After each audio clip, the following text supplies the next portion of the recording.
Giniit ni Baguio City Mayor Benjamin Magalong na hindi siya magbigay ng public apology sa mga kongresistang umano'y tinamaan ng kanyang mga pahayag kaugnay ng isyu ng katiwalian.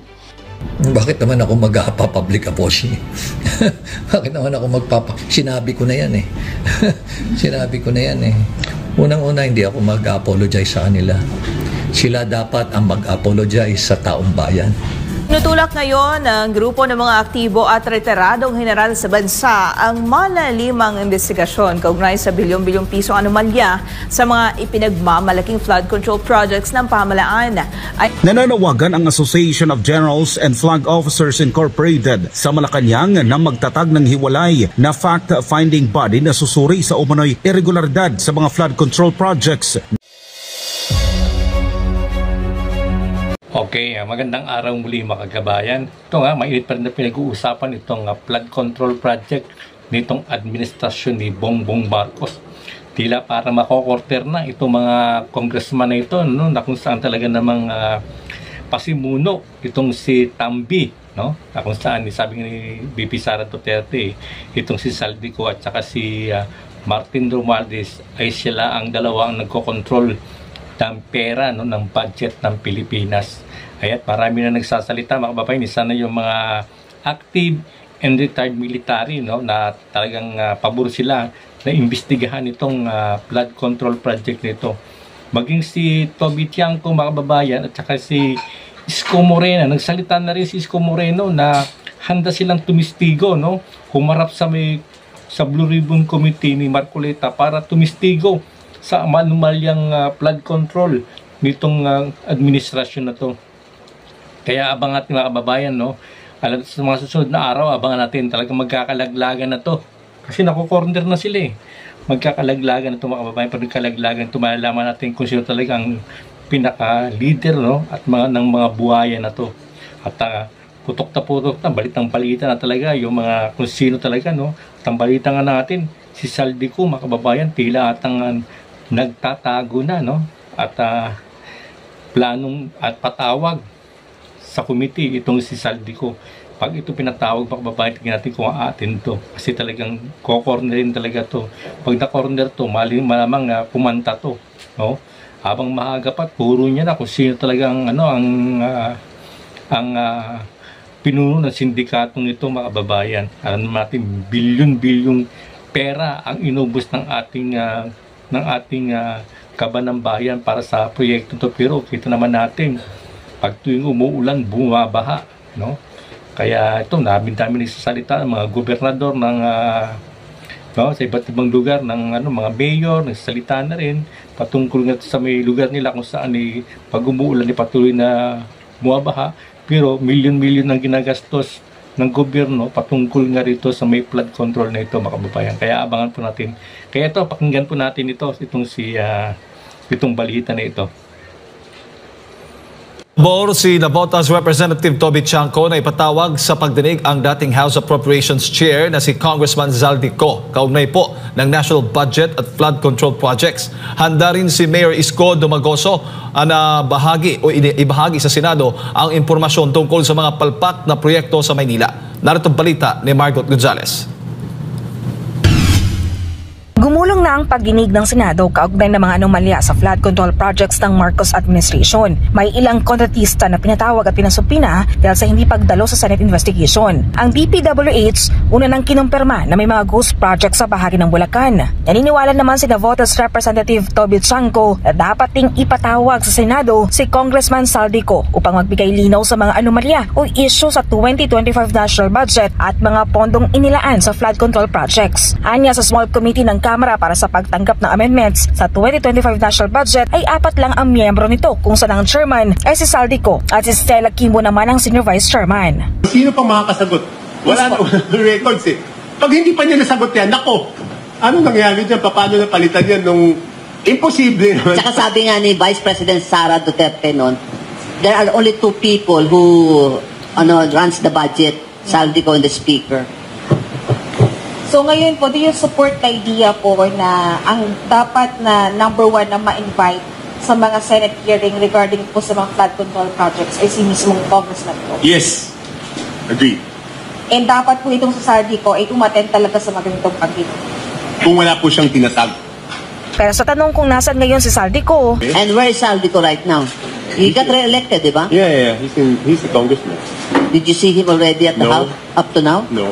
ani ni Tiangco, handa siyang lumahok sa investigasyon ng Senado kung iimbitahan siya ng Senate Blue Ribbon Committee. Dahil sa mga anomalya naman sa flood control projects, may mga panukala sa Kamara na mas mabuting ilipat na lang sa ibang proyekto ang 250 billion pesos na pondo para sa flood control tulad ng pagpapatayo ng paaralan. Pero may reserbasyon si Tiangco sa naturang mungkahi. Because the problem is the corruption, not the project. So, kaya nga binaligtad ko, kung sakaling natuklasan natin, of course, this is hypothetical, na ang school building ang may corruption. Ibig bang sabihin, wag na tayo magpatayo ng school building. Di ba? So, it's not the project that is the problem. The problem is the corruption. So, let us stop the corruption doon sa flood control. Hindi na sa flood control projects, let us stop the corruption. But first of all, let us be transparent with the budget process. Samantala si Manila City Mayor Isko Moreno Dumagoso handa rin daw dumalo sa pagdinig ng Senado kung mayroong imbitasyon. Meron din daw siyang pwedeng maibahagi patungkol sa mga palpak na proyekto sa Manila. Katulad Sunog Apog, halos 700 million na ginastos yun, di pa tumatakbo. At kahapon, mukhang nagsabi na ng totoo si Secretary Bonoan. Mukhang sinabi niya na yung totoo na mahilig makialam ng mga congressman sa flood control. So yung District 2 of Manila, kaya hindi matapos-tapos yan, malamang sa hindi pinakikialaman talaga ng congressman. Every mo 700 million, hindi naman gumagana. Dapat maimbestigahan, malaman. It's not about pointing fingers and blaming. The point is, it is true already na mahilig makialam yung mga congressman. Sunod ng pagguho ng 15 metrong bahagi ng riprap sa Butuan River dahil sa malakas na ulan. Hinihikayat ng isang mambabatas ang Department of Public Works and Highways o DPWH na magbigay ng malinaw na paliwanag at magpatupad ng mas mahigpit na pulisiya sa mga proyekto ng flood control sa lungsod. Alamin ang karagdagang detalye mula kay Jim Ray Diosa. Noong Agosto 15, 2025, isang malakas na buhos ng ulan ang nagdulot ng pagbuho ng isang bahagi ng riprap sa Barangay Kasuntingan, Mandawi City na nagdulot ng pangamba tungkol sa tibay ng proyekto ng flood control sa Butuanon River. Ang insidente ay nagbigay daan sa mga lokal na opisyal kabilang na si Mandawi City Lone District Congresswoman Marilo Lipap Uano Dizon na humiling sa isang masuring pagsusuri sa mga pamamaraan ng konstruksyon, materyales at pagsunod sa mga aprobadong disenyo ng proyekto. Hiniling ni Uano Dizon sa DPWH na suriin kung ang mga kontraktor na kasangkot sa proyekto ng flood control sa Butuanon River ay sumunod sa mga aprobadong plano at detalye. Binigyang diin niya ang kahalagahan ng transparency at malinaw na komunikasyon, kaya't hinihiling niyang ipaliwanag ng ahensya ang mga technical na detalye ng proyekto sa paraang maintindihan ng publiko at mga lokal na opisyal.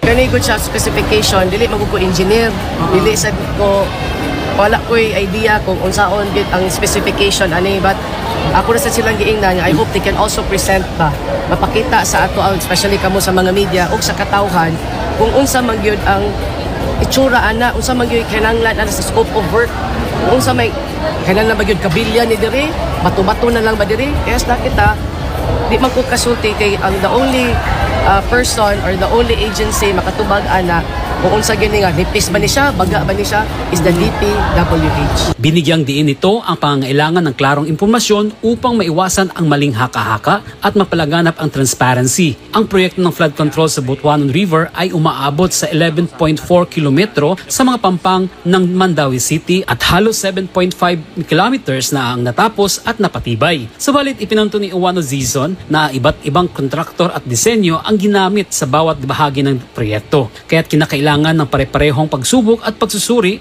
upang matiyak na ang bawat bahagi ng proyekto ay naaayon sa mga pamantayan. Tungkol sa insidente ng pagguho, ipinaliwanag ni Engineer Martin Tan ng On Point Construction ang kontraktor na responsable sa mga pagkukumpuni na ang tanging nabagsak ay ang itaas na bahagi ng pader habang ang pundasyon at ibabang riprap ay nananatiling buo. Ayon sa kanya, ang sanhi ng pagguho ay dulot ng tubig mula sa ilog at mula sa likod ng hindi pa natapos na pader. Nagutos naman si Mayor Tadeo Jonque Uwano ng Mandawi City ng isang buong inspeksyon sa lahat ng flood control projects sa Mandawi City simula sa lugar ng pagguho sa Kasuntingan. Ang City Engineering Office ay inatasang makipag-ugnayan sa DPWH upang tiyakin na ang bawat bahagi ng proyekto sa Butuanon River ay sumusunod sa mga tamang pamantayan at naayon sa Master Drainage Plan ng Mandawi City. Po atong pagka Friday, no, nagpatawag din ta natong din ipatawag atong city administrator magpa-joint inspection ta aning tanan dili lang kato pero nahon to siya katong ni collapse na side engineering nato ug ang counterpart nila sa DPWH to check the quality sa trabaho. Humiling din ang alkalde ng kompletong listahan ng lahat ng flood control projects sa Mandawi City mula pa noong 2018 kasama ang mga gastos, kontraktor at mga disenyo upang masuri at ikumpara ang kanilang bisa. Bilang pagtatapos, parehong ibinalaanan ni Uwano Dizon at Mayor Uwano ang mga kontraktor na ang sinumang hindi sumunod sa mga pamantayan o nagbigay ng substandard na trabaho ay pananagutin at isasama sa blacklist ng mga kontraktor na hindi na pwedeng magtrabaho sa mga proyekto ng gobyerno. Dahil sa insidente, nagbabala ang mga opisyalis ng Mandawi City sa mga kontraktor na sinumang lumabag sa mga specification ay pananagutin at hindi papayagang makilahok sa mga susunod na proyekto ng gobyerno. Dahil ang kaligtasan ng lungsod at ang pamatagalang proteksyon ng komunidad ang pangunahing layunin.